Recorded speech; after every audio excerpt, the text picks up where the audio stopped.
John Dryden का एक बेहतरीन प्ले है ऑल फॉर लव और द वर्ल्ड वेर लॉस्ट।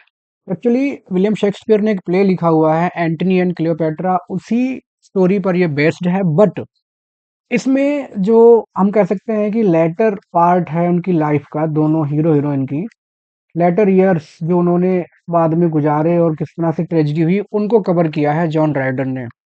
आपको पता है रेस्टोरेशन ट्रेजेडी इसको हम कहते हैं क्योंकि उस समय रेस्टोरेशन टाइम पर कॉमेडी का ज़्यादा बोलबाला था, और इस प्ले को एक अटेम्प्ट माना गया है जॉन ड्राइडन की तरफ से to revive the serious drama.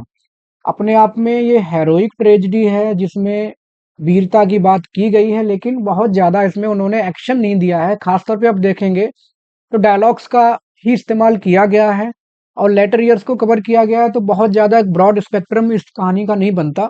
फिर भी जॉन ड्राइडन के पेन से निकला हुआ this is one of the masterpiece 1677 में पब्लिश किया गया था। जैसा कि मैंने बताया एंटनी एंड क्लियोपेट्रा पर यह बेस्ड है। क्यों लिखा उन्होंने इस प्ले को लिखने के पीछे उनकी एक वजह थी। वो चाहते थे कि इसमें थोड़ा ऑर्डर, मोरल फर्वर और रीजन जो है लाया जाए। साथ ही साथ जो क्लासिकल रूल्स थे उनको, विलियम शेक्सपियर आपको पता है जो भी लिखते थे रोमांटिक ट्रेजेडी होती थी उनकी, रोमांटिक कॉमेडी होती थी। रोमांटिक का मतलब वो जानबूझ करके प्लेस, टाइम, एक्शन को कई बार अपने हिसाब से अडेप्ट कर देते थे। बस उन्हें ध्यान नहीं देना होता था, यूनिटी का ध्यान नहीं दिया करते थे। लेकिन उन्होंने, जॉन ड्राइडन ने कोशिश की है कि unity of time, place and action को ध्यान रखते हुए उन क्लासिकल रूल्स को अप्लाई किया जाए। और इनको नियो क्लासिकल क्यों कहा जाता था? क्योंकि इंग्लिश लिटरेचर में उन नियम रूल्स को कॉपी किया गया था जो कि ग्रीक और रोमन थे, इसलिए उनको नियो क्लासिकल भी कहा जाता था।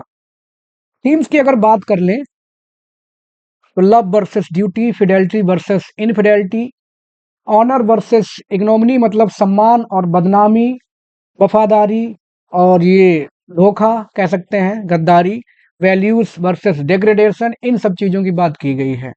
प्ले में प्रोलोग, एपिलोग और प्रेफस भी है। और इसको अगर बात की जाए कि किसको डेडिकेट किया गया है, तो ये प्ले डेडिकेट किया गया था the earl of Denby. The earl of Denby को प्ले डेडिकेटेड है। अगर एग्जाम में क्वेश्चन आता है, क्योंकि ऐसे ही क्वेश्चन पूछे जाते हैं कि किसको डेडिकेट है, क्या है, तो डेडिकेशन किया गया है अर्ल ऑफ डेनबी को। कैरेक्टर्स को देख लेते हैं।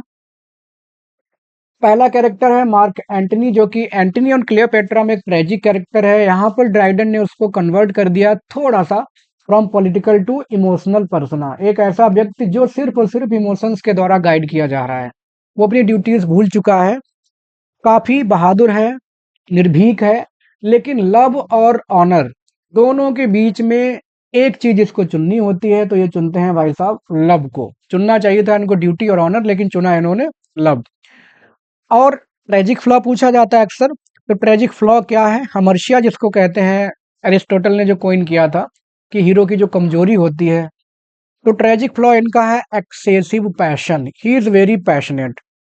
नो डाउट कि बहुत ज्यादा सेल्फ अवेयर है, उनको पता है क्या करना क्या नहीं करना है, लेकिन इमोशनल वीकनेस की वजह से हमेशा वो फॉल्टर हो जाते हैं, डगमगा जाते हैं और प्यार को ही चुनते हैं ड्यूटी के ऊपर।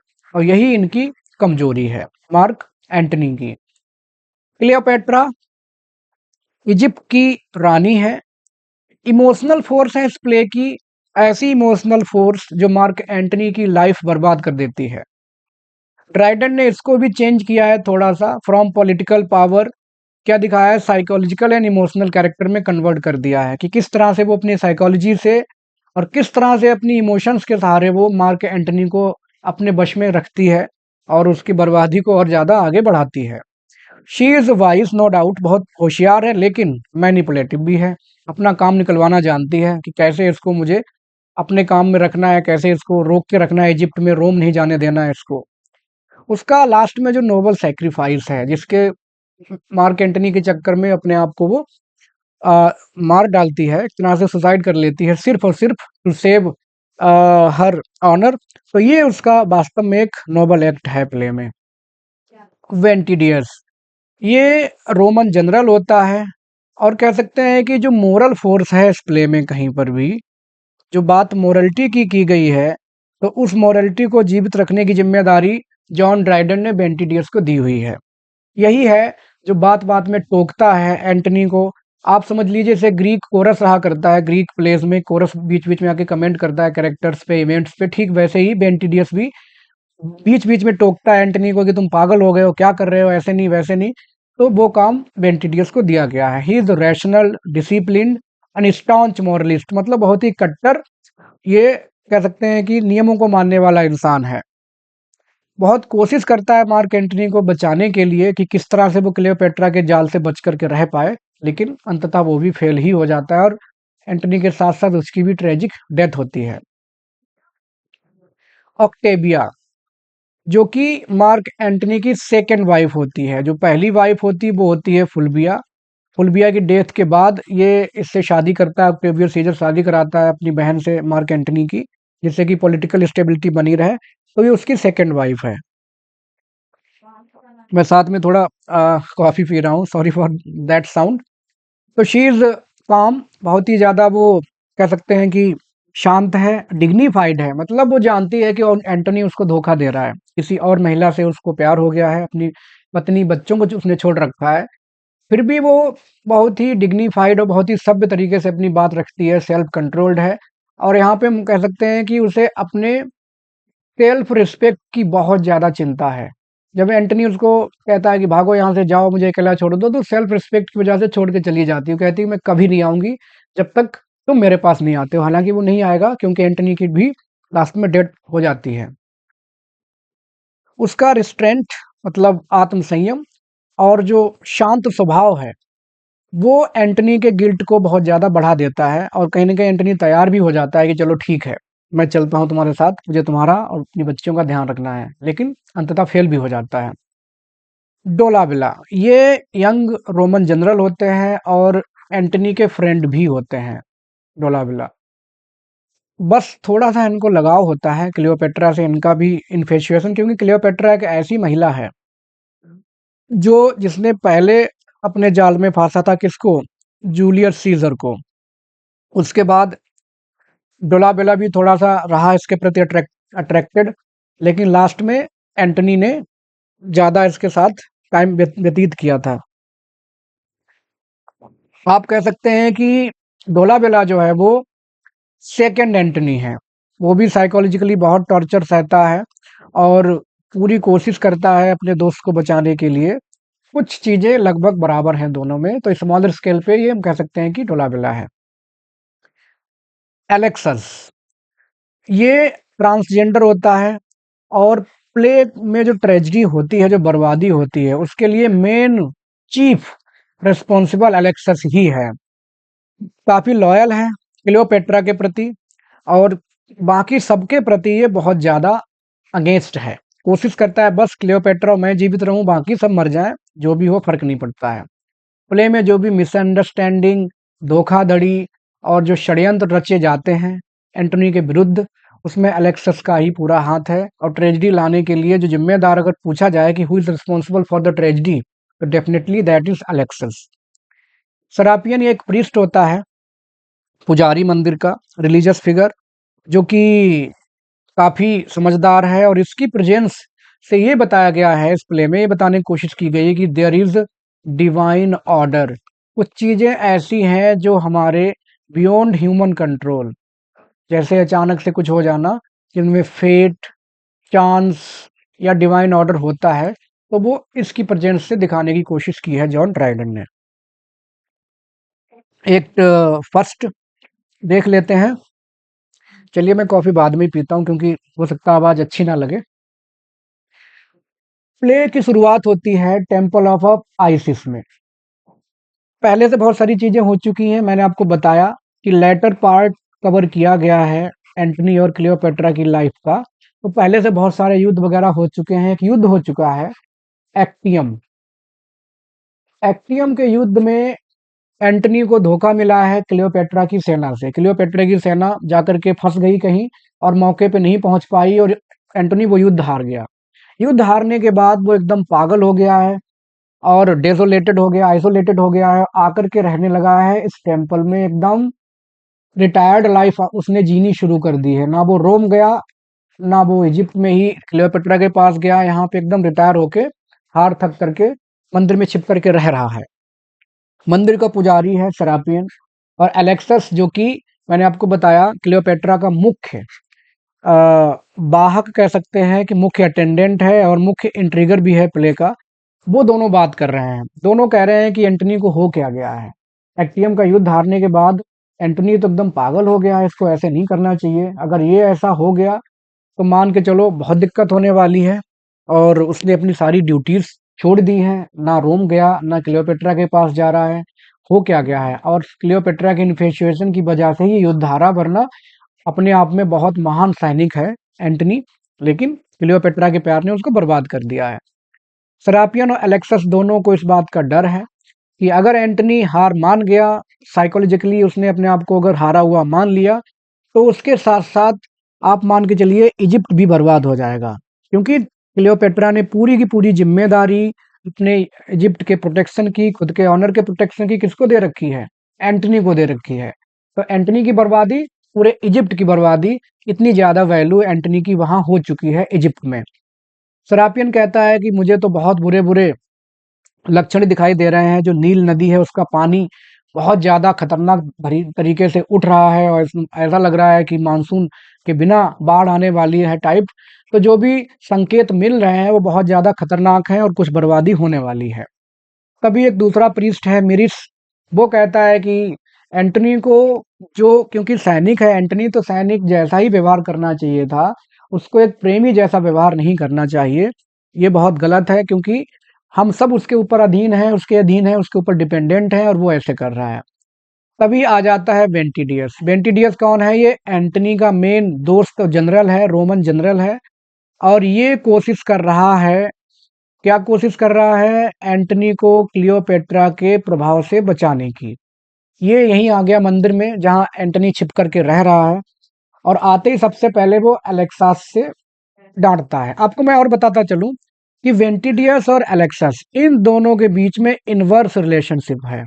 दोनों एक दूसरे को पसंद नहीं करते, खूब पता है। अलेक्सस जानता है कि वेंटिडियस समझदार है, एंटनी को मैं बेवकूफ बना सकता हूँ, वेंटिडियस को नहीं बना सकता। वेंटिडियस भी जानता है कि क्लियोपेट्रा फिर भी ठीक है, उससे ज्यादा बुरा है उसका ये ट्रांसजेंडर अलेक्सस। तो जैसे ही वो आता है तुरंत अलेक्सस को डांटने लगता है कि तुम तो बहुत ही मिस्चीवस स्पिरिट हो, एक चुड़ैल जैसे इंसान हो तुम तो। और वो क्लियोपेट्रा जिसको चला रही है,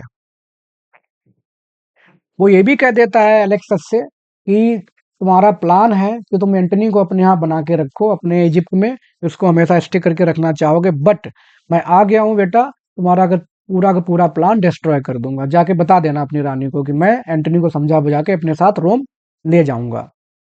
अब वो पहुंचता है एंटनी के पास, एंटनी को देखता है कि एकदम एंटनी जमीन पे पड़ा हुआ है, औंधे मुंह, डिजेक्टेड, लॉस्ट एंड ब्रोकन। एक तो युद्ध हार गए, दूसरा प्रेम में पागल है। एंटनी से वो कहता है कि नहीं, आपको ऐसे नहीं करना चाहिए, आपने बहुत ही ज्यादा मतलब बिहेवियर अपने आप को डिग्रेड कर दिया है, अपने एक सैनिक, सोल्जर और राजा की इमेज खराब कर दी है।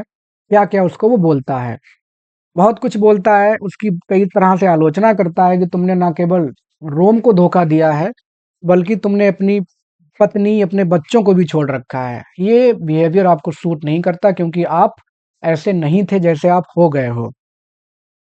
एंटनी को असर पड़ता है उसके शब्दों का, वेंटेडियस के शब्दों का, और वो अपने आप को बहुत ही ज़्यादा गिल्टी महसूस करने लगता है, शर्मिंदा महसूस करने लगता है। उसको लगता है हाँ, वास्तव में मैंने अपराध किया है, और ऐसा मुझे नहीं कहना चाहिए था, करना चाहिए था।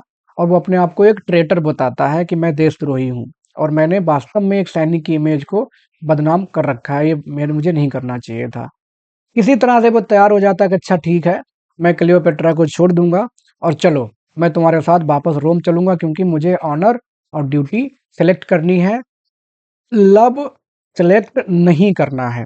ये सिर्फ कुछ देर के लिए ही वो कह रहा है यहाँ पे भी, मान के चलिए, क्योंकि पार्शली ही एग्री हुआ है वो। उसके प्रभाव से वापस, क्लियोपेट्रा के प्रभाव से बाहर नहीं आ पा रहा है। अलेक्सस चला जाता है, निकल जाता है अपनी बात कह करके, और कहाँ पहुंचता है? डायरेक्ट क्लियोपेट्रा के पास, उसको बताता है कि मैडम मैडम, वो आ गया है वेंटिडियस, रोमन जनरल, एंटनी का दोस्त, और जिसका एंटनी पे बहुत ज्यादा प्रभाव है, वो आके ही उसने एंटनी को ऐसा जादू डाला कि उसने एंटनी को जीत लिया है और एंटनी तैयार हो गया है कहाँ, रोम जाने के लिए, आपको छोड़ने के लिए।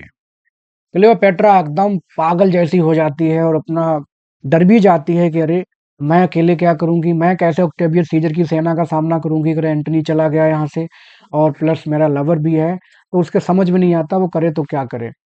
अब वो अपने आप को ब्लेम करने लगती है कि क्यों उसने एंटनी पर इतना भरोसा कर लिया, क्यों उसने अपनी सारी फीलिंग्स, सारे सीक्रेट्स उस पे शेयर कर डाले, ऐसा नहीं उसको करना चाहिए था।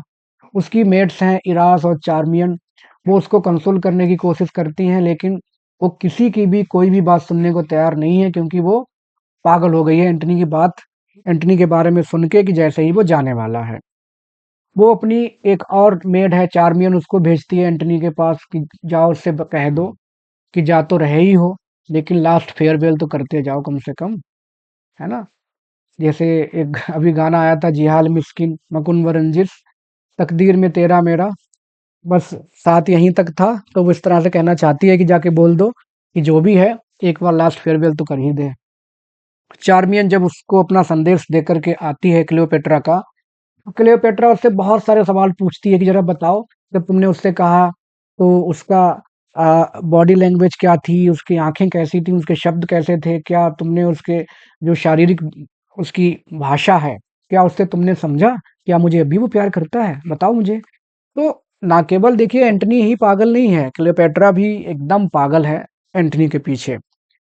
अलेक्सस को मौका मिल जाता है, अलेक्सस कहता है मैडम छोड़िए चक्कर, आपने चार्मियन को भेजा, ऐसा करा, ऐसा मत करिए, आप खुद जाइए, आप खुद जा कर के एंटनी को कन्विंस कीजिए कि नहीं, तुम्हें यहीं इजिप्ट में रहना है, तुम्हारे बिना मैं बर्बाद हो जाऊंगी, मेरा पूरा देश बर्बाद हो जाएगा, तो आप मत जाइए, आप यहीं रहिए। वो मान लेती है, चल देती है इसके साथ कि ठीक, अच्छा मैं जानती हूँ। दूसरा जो सीन है, दूसरा पार्ट है, वहां पे एंटनी बेंटिडियस दोनों बात कर रहे होते हैं, और बात क्यों क्या कर रहे हैं, ऑक्टेवियस सीजर के बारे में। ऑक्टेवियस सीजर को एक्चुअली एंटनी ने एक चैलेंज दिया है, द्वंद्व का चैलेंज दिया है कि सेना से छोड़ो, आपस में हम लड़ लेते हैं और फैसला कर लेते हैं कि हु इज मोर पावरफुल। लेकिन ऑक्टेवियस बहुत ही समझदार इंसान है, वो इसकी तरह पागल नहीं है, उसने वो चैलेंज जो है पुट डाउन कर दिया, रिजेक्ट कर दिया। वो जानता है कि अगर मैं लड़ूंगा एंटनी तो जीत ही जाएगा, तो उसने वो चैलेंज एक्सेप्ट नहीं किया। तभी एलेक्सास आ जाता है, प्लानिंग हुई है इनकी, एलेक्सास पहले आता है, क्लियोपेट्रा बाद में आएगी।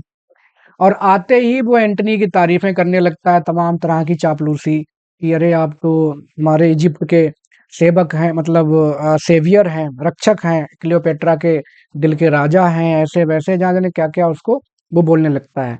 बोलते बोलते वो कई सारी चीजें अपने साथ, ज्वेलरी और बहुत ही प्रेशियस गिफ्ट्स लेकर के आया है एंटनी को रिझाने के लिए, और वो एंटनी को देना शुरू कर देता है कि तुम यहीं रुको और रोम मत जाना, रोम को जैसे तुमने धोखा दिया है वैसे देते रहो, बस इजिप्ट में रुके रहो। वेंटिडियर समझ जाता है एलेक्सस की चाल क्या है, वो उसके प्लान को पहले ही समझ जाता है, चलिए उसकी ट्रिक है ये। और वो बोलता है एंटनी से कि साहब, महाराज, इन जहरीले गिफ्ट को मत छुओ, क्योंकि अगर एक बार जो आपने ये सब छुए या गिफ्ट एक्सेप्ट कर लिए, तो मान के चलिए आपका सेल्फ ऑनर, सेल्फ रिस्पेक्ट, करेज, ये सारी की सारी चीजें खत्म हो जाएंगी। ये जहरीले गिफ्ट हैं, उपहार हैं, जो आपको कहीं का नहीं छोड़ेंगे। लेकिन एंटनी बहुत आसानी से मना लिया जाता है एलेक्सस के द्वारा। वो एक ब्रेसलेट बांधने की कोशिश करता है, नहीं बांध पाता, तो एलेक्सस से कहता है कि अच्छा ठीक है तुम बांध दो। तो जब एलेक्सस बांध रहा होता है उसके गले पे या एक हार, एक ब्रेसलेट टाइप जो कि उसके कलाई पे, तो वेंटिडियस एंटनी के बिहेवियर को देख करके बहुत उसको बुरा लगता है, वो एंटनी को डांटने लगता है कि ये क्या कर रहे हो आप, you are like a kid, बच्चों जैसा बिहेवियर है।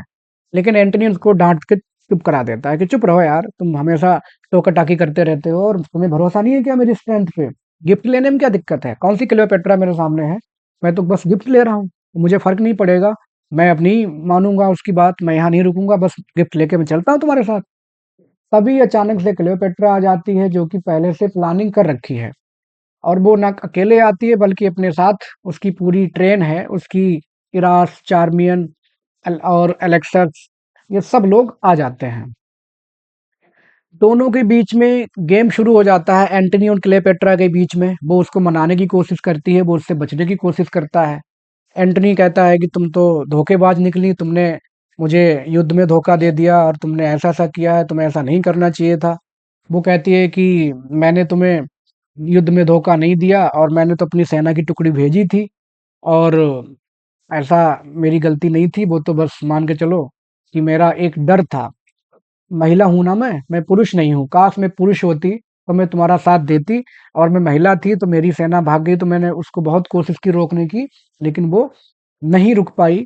एंटनी कहता है कि तुम्हारी वजह से ही मेरी फुलबिया मर गई, पहली पत्नी, और क्योंकि मैं उस पे ध्यान नहीं दे पाया, मैं जब से तुम्हें मैंने देखा मैं यहीं का होके रह गया। तमाम बातें वो बोलता रहता है। एंटनी कहती है कि वो क्लेयोपेट्रा कहती है कि कुछ भी हो, लेकिन मुझे थोड़ा मौका तो दो, मैं भी तो कुछ बोलूं। फिर वो बताती है कि देखो, तुम मुझे आसा ऐसा मत समझो कि मैंने तुम्हें धोखा दिया है। मुझे सीजर ने ऑफर दिया है कि एक बार मैं उसका ऑफर एक्सेप्ट कर लूं तो वो मेरे देश पर आक्रमण नहीं करेगा, तुम्हें पकड़ के ले जाएगा, और मैंने वो ऑफर रिजेक्ट कर दिया है। वो लेटर भी दिखाती है लिखा हुआ बाकायदा ऑक्टेवियस सीजर का। उसकी हैंडराइटिंग को एंटनी पहचान लेता है कि हाँ बिल्कुल ये सच कह रही है, इसमें कोई झूठ नहीं है। फिर वो पूछता है अच्छा बताओ मुझे क्या करना चाहिए। तो क्लियोपेट्रा उससे कहती है कि एज ए फ्रेंड मैं तो चाहूंगी तुम चले जाओ, लेकिन एज ए लवर मैं चाहूंगी कि तुम रुको यहाँ पे। कुल मिला के उसने जो अपना जो जाल स्नेयर फेंकना था वो फेंक ही दिया है एंटनी के ऊपर। वो कहती है कि मैं तुम्हारा प्यार नहीं छोड़ सकती, तुम्हारे प्यार के खातिर मैं कुछ भी छोड़ सकती हूँ, मैं तुम्हारे साथ मर सकती हूँ, लेकिन मैं इजिप्ट की महारानी बनकर के नहीं जी सकती, तुम्हारे बिना मैं नहीं जी सकती। एंटनी ये सारी बातें सुनता है तो फिर से पिघल जाता है। तुरंत उसका डिसीजन बदल देता है कि हाँ अब मैं इजिप्ट नहीं छोड़ूंगा, मैं यहीं रहूंगा। वेंटिडियस की पूरी मेहनत पे पानी फिर गया। वो एंटनी को क्रिटिसाइज करने लगता है कि क्या फिर से चाइल्डिश बिहेवियर, क्लियोपेट्रा में ऐसा क्या है। उसकी टैक्टिक्स को वो समझता है लेकिन करे तो करे क्या। गुस्से में बेचारा चला जाता है, सोचता है कोई और हथकंडा अपनाऊंगा। इधर एंटनी क्लियोपेट्रा दोनों एक दूसरे को एम्ब्रेस करते हैं, किस करते हैं, और इस तरह से कस्में खा लेते हैं कि हम एक दूसरे का साथ नहीं छोड़ेंगे, कब तक, अंतिम सांस तक। तो इस तरह से फिर से एंटनी का जो डिसीजन था खत्म हो गया इजिप्ट छोड़ने का। फिर से वो इजिप्ट में ही रहेगा क्लियोपेट्रा के साथ, अपनी पत्नी, अपना देश, बच्चे सब छोड़ के, एकदम पूरा लवर बन के। एक्ट थर्ड में जैसा कि आप जानते हैं एंटनी को जीत लिया गया है क्लियोपेट्रा के चार्म के द्वारा फिर से। दोनों एक दूसरे को प्यार भरे जो शब्द हैं उनसे एड्रेस करने लगते हैं। एंटनी क्लियोपेट्रा को वीनस कहता है, वो इसको मार्स कहती है। एकदम टीनेजर्स की तरह बिहेव करने लगे हैं। एंटनी को पछतावा होने लगता है कि क्यों उसने पहले क्लियोपेट्रा को छोड़ने का मन बना लिया था। ये तो मुझसे बहुत प्यार करती है, मुझे नहीं छोड़ना चाहिए था इसको। तमाम बातें वो करते हैं। जैसे दोनों बिजी हैं तमाम तरह की कस्में प्रतिज्ञाएं करने में, वेंटिडियस जो कि गुस्से में चला गया था फिर से आया है बेचारा। और इस बार आया है और एंटनी एकदम क्लियोपेट्रा के पीछे पीछे बच्चे की तरह भाग रहा है, और वेंटिडियस की जो रोब है, लबादा जो उसने पहना हुआ है, उसको पकड़ के खींच लेता है, रोकता है उसको, सुनो सुनो बात तो सुनो साहब, कर क्या रहे हो ये सब। फिर से एंटनी को वो थोड़ा दुत्कारता है और सलाह देता है कि ऐसा करो, मुझसे तुम्हारी मेरी अगर मेरी बातें तुम्हारे समझ में नहीं आ रही हैं तो अपना तुम्हारा जो पुराना मित्र है डोलाबेला, उससे बात कर लो, वो बिल्कुल तुम्हें सही रास्ता बता देगा। डोलाबेला इसका एक्चुअली मित्र था, लेकिन जब ये दोनों, मतलब आप यहाँ समझिए कि जब एंटनी और डोलाबेला जब दोनों ने पहली बार देखा था इसको, आपकी ये क्लियोपेट्रा, इसको जब देखा था दोनों ने, तो दोनों ने ही कोशिश की थी इसको अपनी तरफ करने की। तो दोनों, कई बार ऐसा हम आम जिंदगी में भी देखते हैं कि एक लड़की दो लड़के तो आपस में उनका पंगा होना शुरू हो जाता है। पंगा होना शुरू हुआ, एंटनी को जेलसी हो गई डोलाबेला से। डोलाबेला थोड़ा सा यंग है, एंटनी थोड़ा सा एजड है। और डोलाबेला चला गया था कहाँ, ऑक्टेवियस सीजर के कैंप में एंटनी को छोड़ करके। तो एंटनी को अभी भी लग रहा था कि डोलाबेला तो मेरा दुश्मन बन गया था, लेकिन वेंटिडियस कहता है कि नहीं, वो आज भी तुम्हारा वैसा ही मित्र है। तुम्हें डर था उससे, उसे तुमसे डर नहीं था। मैं उसको बुलाकर लाया हूँ और देख लो, और वो एकदम तुम्हारे जैसा है, उसका भी सोचना, नजरिया, तमाम चीजें तुम्हारी जैसी हैं। खैर जैसा भी हो, वेंटिडियस को लेकर आता है और दोनों के बीच में सुलह हो जाती है, डोलाबेला और एंटनी के बीच में। बेंटिडियस फिर से चला जाता है, इस बार आता है ऑक्टेविया को लेकर के। ऑक्टेविया जो कि एंटनी की दूसरी वाइफ है और उसकी दो बेटियां भी साथ में आई हैं। अब तीन लोग हो गए, बेंटिडियस, डोलाबिला, ऑक्टेविया और साथ में दो बेटियां, सब मिल करके एंटनी को समझाने लगते हैं। और एंटनी जब देखता है ऑक्टेविया को तो उसको बहुत धक्का लगता है, थोड़ा आश्चर्य भी होता है कि ये यहाँ क्या करने आ गई। और उसकी तरफ वो अपनी बेटियों की तरफ ऐसे बिहेव कर रहा है जैसे कि वो अजनबी हो। ये सब देख करके ऑक्टेविया इन सबको बहुत बुरा लगता है कि प्यार में इतना अंधा हो गया है कि अपनी बीवी बच्चों को नहीं पहचान पा रहा है। वह ऑक्टेविया को क्या बोलता है, एड्रेस क्या करता है, पत्नी नहीं बोलता, ऑक्टेवियस की बहन बोलता है। और उस पे ब्लेम करने लगता है कि तुम्हें ऑक्टेवियस ने भेजा होगा कि मैं सरेंडर कर दूं, तुम्हारे भाई की सारी शर्तें मान लूं और उसका गुलाम बन जाऊं। ऑक्टेविया को बहुत बुरा लगता है कि ऐसा मैं सोच करके नहीं आई थी, मैं तो बस अपना हक जताने आई थी कि तुम मेरे हो, मेरे पति हो, मेरे दो बच्चों के पिता हो। तो तुम्हें, ये तो मैं ये सोच के आई थी और तुमने बहुत गलत किया है। प्लीज वापस चलिए, रोम चलिए, क्योंकि हमारा पूरा परिवार, पूरा देश बर्बाद हो रहा है। एंटनी उसकी रिक्वेस्ट को एक शर्त के तौर पे लेता है कि ये आई है, अपने भाई के द्वारा भेजी गई है और ये चाहती है मैं उसको गुलाम बन जाऊं। वह बेचारी, उसे पश्चाताप होने लगता है कि मैं जो कह रही हूँ मेरा मैसेज गलत समझ रहा है ये। बेंटिडियस, डोलाबेला भी कोशिश करते हैं ऑक्टेविया को सपोर्ट करने की, लेकिन एंटनी नहीं मानता हुआ दिख रहा है। एंटनी ऑक्टेविया को तमाम शर्त, कंडीशंस ऐसे लॉजिक दे दे के जीत लेता है। बेचारी वो स्पीचलेस हो जाती है, करे तो करे क्या। अब ऑक्टेविया के पास कुछ नहीं बचता। वो अपनी दो बेटियों को आगे करती है, भेजती है कि जाओ पापा को मनाओ, जाके हाथ पकड़ो, इनको खींच के ले चलो, और कोई रास्ता है नहीं। दोनों पुत्रियां एंटनी की आती हैं, एंटनी का हाथ पकड़ करके मनाने की कोशिश करती हैं, रोती हैं। एंटनी पर असर आ जाता है उस चीज का और वो थोड़ा झुक जाता है, मान लीजिए घुटने के बल बैठ जाता है और अपने आप को हारा हुआ मान लेता है कि चलो ठीक है, अच्छा मैंने मान लिया, मैं वापस रोम चलता हूँ। ऑक्टेविया से कहता है कि ठीक है, तो तुमने मुझे जीत ही लिया है तो तुम मुझे कहीं भी ले चलो, चाहे रोम ले चलो, चाहो तो तुम अपने भाई के कैंप में मुझे जा करके वहां बंदी बनवा दो, कोई बात नहीं, मैं चलता हूँ। अब मैं क्लियोपेट्रा के प्रभाव से मुक्त हूँ। बेंटिडियस, डोलाबेला और ऑक्टेविया को ऐसा लगता है कि वो जीत गए हैं और एंटनी मान गया। खुश हैं सारे के सारे। तभी फिर से आ जाता है एलेक्सस, जो कि मैंने आपको पहले ही बताया कि कहानी का मेन विलेन यही है। एलेक्सस आ जाता है, वो देख लेता है कि क्या हुआ है। पहले जब बेंटिडियस ने मनाया था, इस बार इन लोगों ने मनाया, एलेक्सस दोनों बार आ गया, इस बार भी आ गया।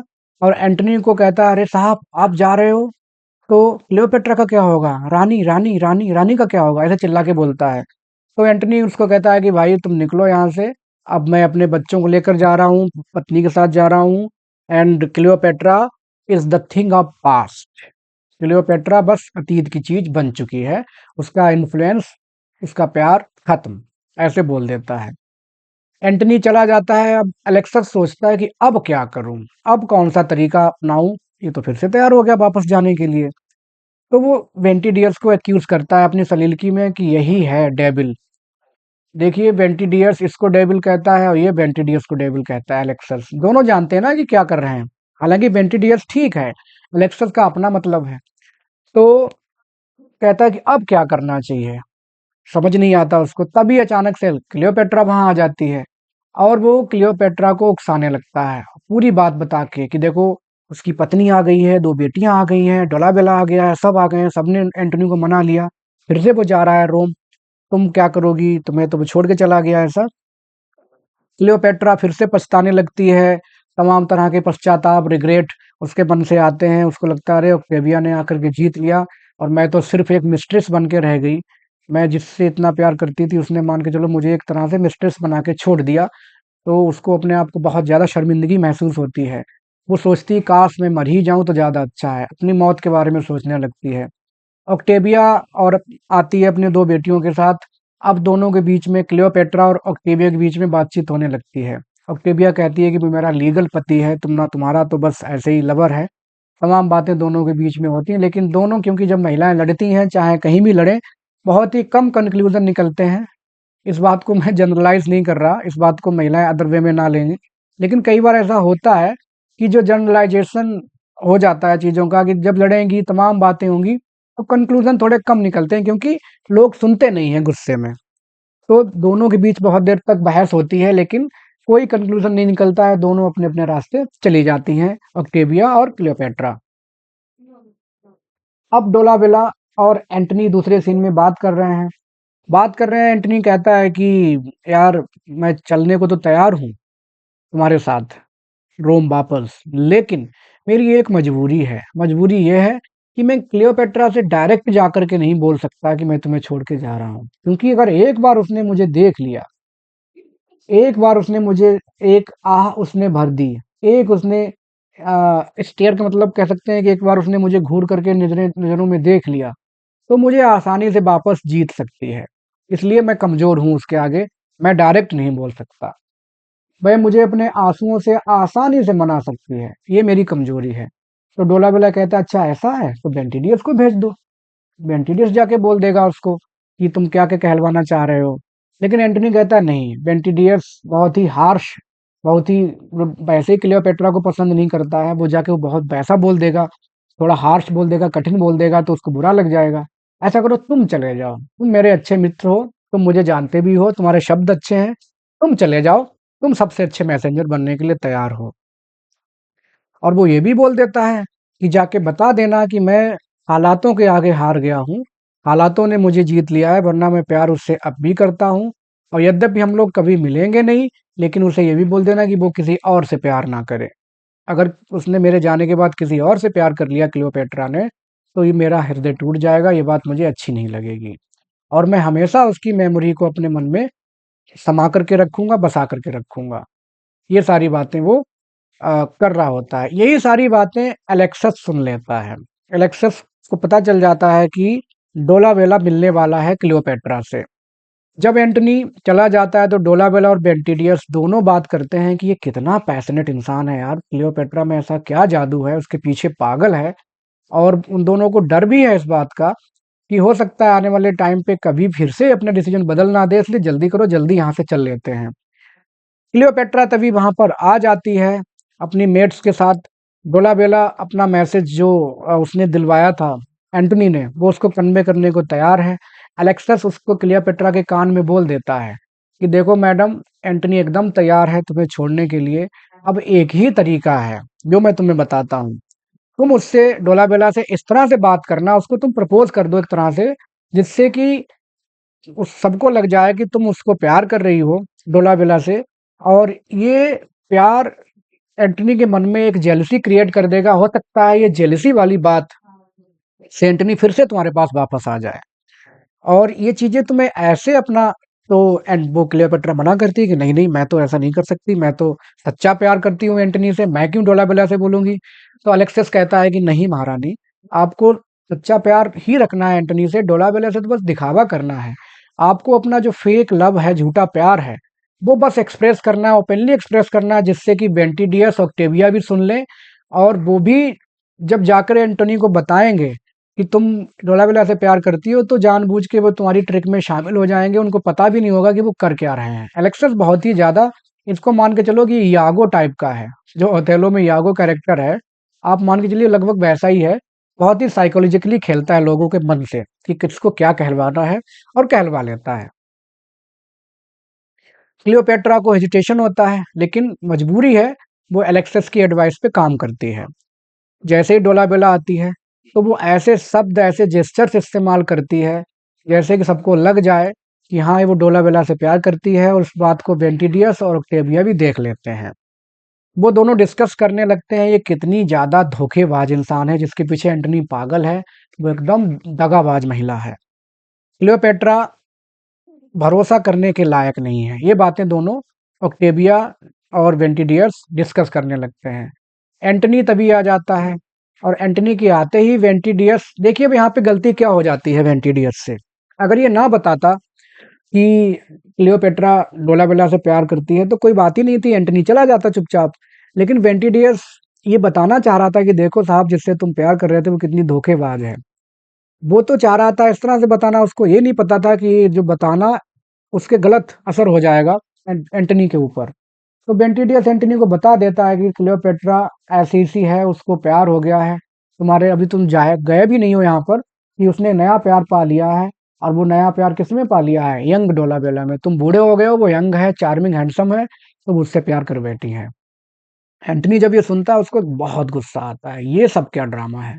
वो भरोसा नहीं करता बेंटिडियस की बात पे, उसे लगता है बेंटिडियस मुझे मनाने के लिए झूठ बोल रहा है। तभी वो ऑक्टेविया का सहारा वेंटिडियस लेता है। ऑक्टेविया कहती है कि हाँ बिल्कुल, मैंने खुद देखा है कि कैसे वो डोलाबेला उसके हाथ को पकड़ करके उस चूम रहा था और कैसे वो आहें भर रही थी, ये सब मैंने खुद देखा है। अपने एकदम एक्सट्रीम फ्रस्ट्रेशन में, चिंता में एंटनी पड़ा हुआ है, तभी अलेक्सस आ जाता है। अलेक्सस भी प्लानिंग कर रखी थी उसने कि मैं भी पहुंचूंगा गवाही देने की, हाँ ऐसे ये दोनों ठीक कह रहे हैं। एंटनी अलेक्सस से तुरंत पूछता है कि बताओ क्या ऐसा है, तुम जानते हो कि अब डोलावेला से प्यार करने लगी है, अभी तो मैं गया भी नहीं।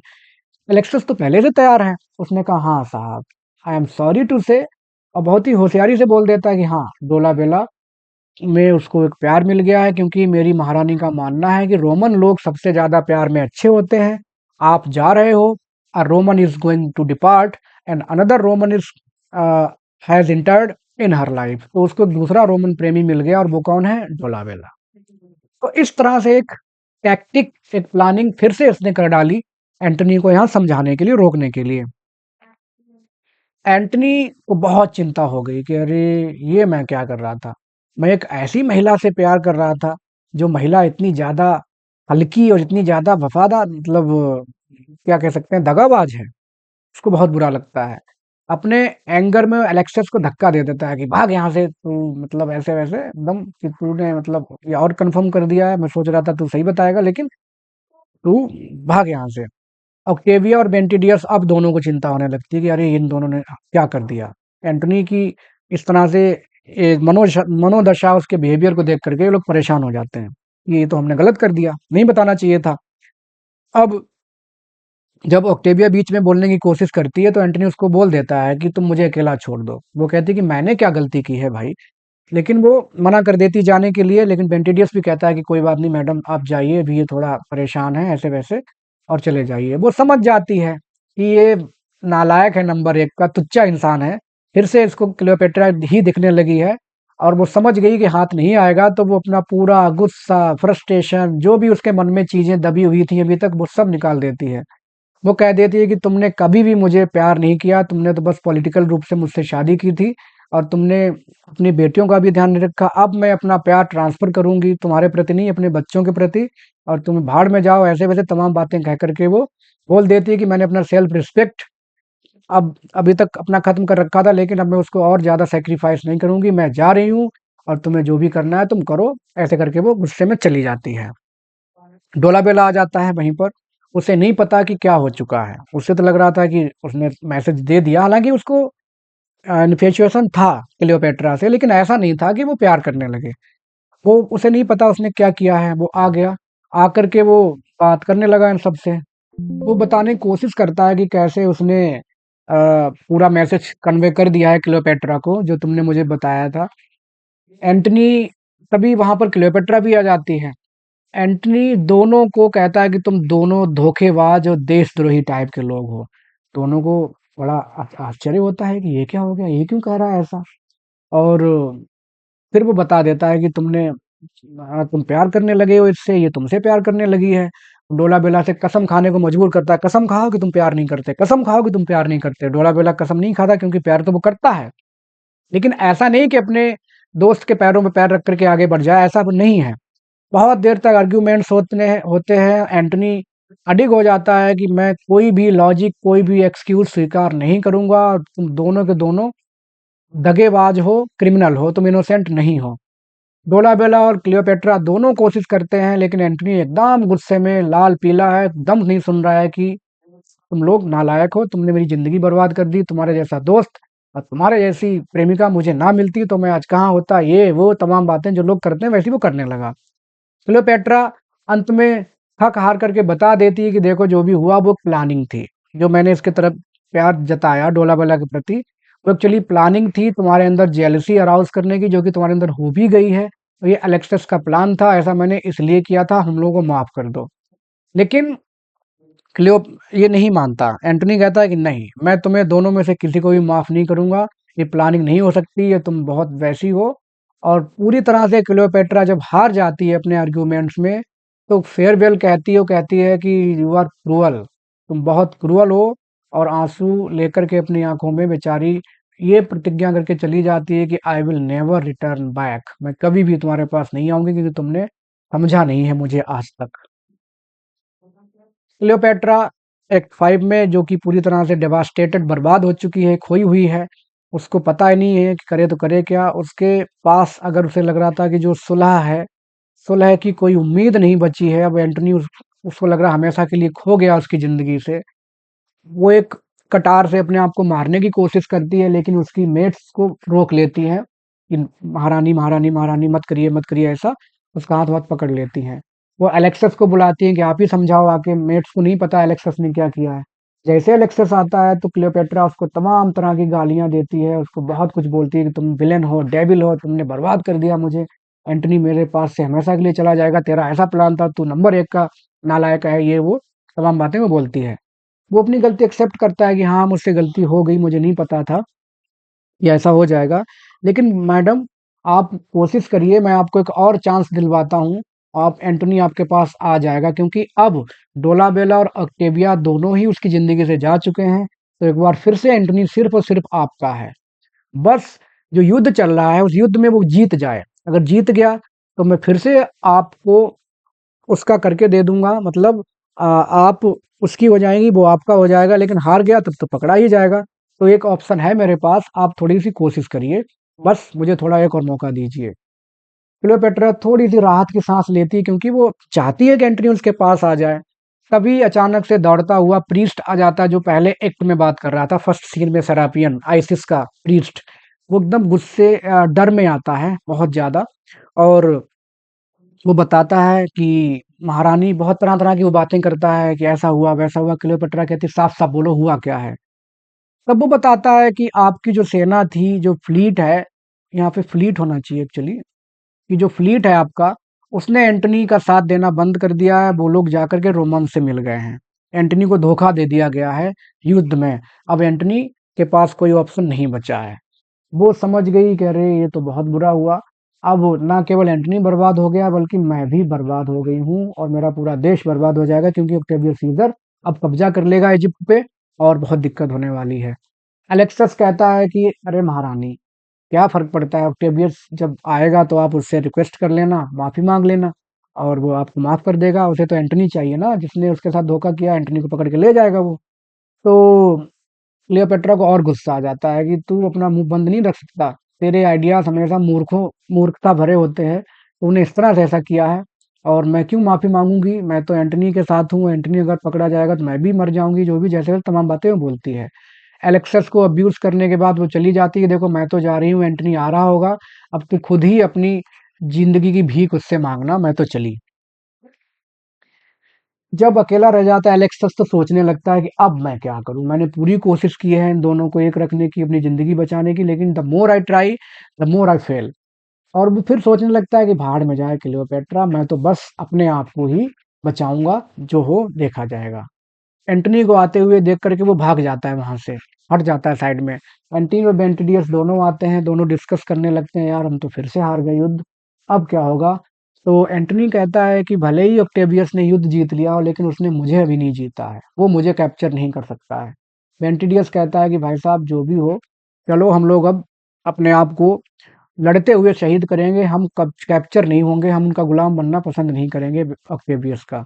हम दोनों वो मौत मरेंगे जो ब्रेव सोल्जर्स मरते हैं लड़ते लड़ते, और वो हमें पकड़ नहीं पाएगा। तो एंटनी कहता है कि हाँ बिल्कुल, मैं भी मरना चाहूंगा, मतलब मैं भी पकड़ा जाना नहीं चाहूंगा, लेकिन मैं ऐसा भी नहीं हूं कि मैं ऐसे, मतलब उसके हाथ पकड़ा जाऊं, अपने हिसाब से मरना पसंद करूंगा। दोनों आपस में बात करने लगते हैं कि अगर ये सेना, क्लियोपेट्रा की सेना ने हमें साथ दिया होता तो हम जीत जाते, सारे के सारे इजिप्शियंस धोखेबाज हैं, और उन धोखेबाज में क्लियोपेट्रा टॉपर है, उन धोखेबाजों में।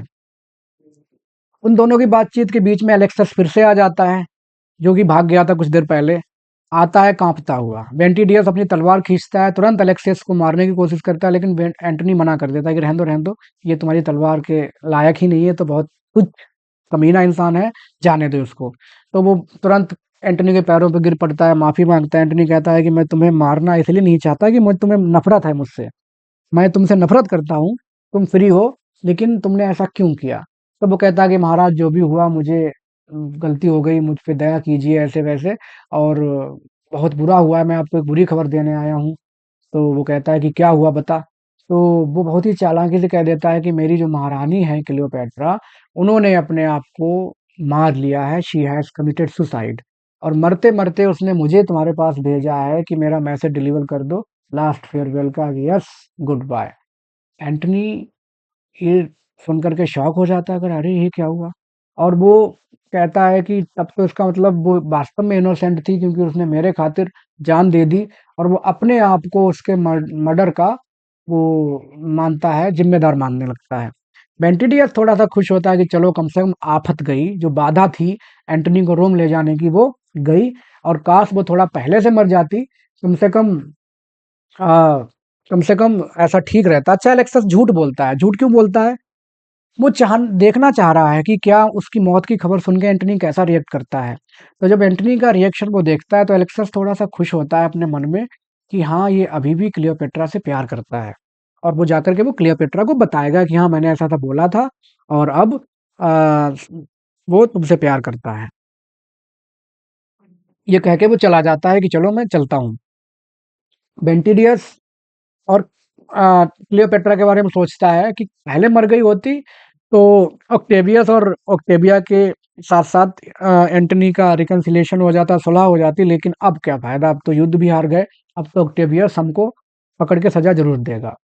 एंटनी से कहता है कि चलो हम लड़ते हुए मरेंगे, लेकिन एंटनी कहता है नहीं, मैं मरूंगा, लेकिन बैटल फील्ड में नहीं, मैं अपने आप को मार लूंगा, मैं नहीं चाहता, क्योंकि मेरी रानी मर गई, मेरा राज्य खो गया, सब कुछ हो गया, मैंने अपनी रिस्पेक्ट, इमेज, सब कुछ खो दिया, तो मैं जी करके क्या करूंगा, और मैं मरने को तैयार हूँ। वो बेंटिडियस कहता है भाई तू मेरा दोस्त रहा है, मेरा जनरल सब कुछ रहा है, वेल रहा है, तू मुझे मार दे पहले।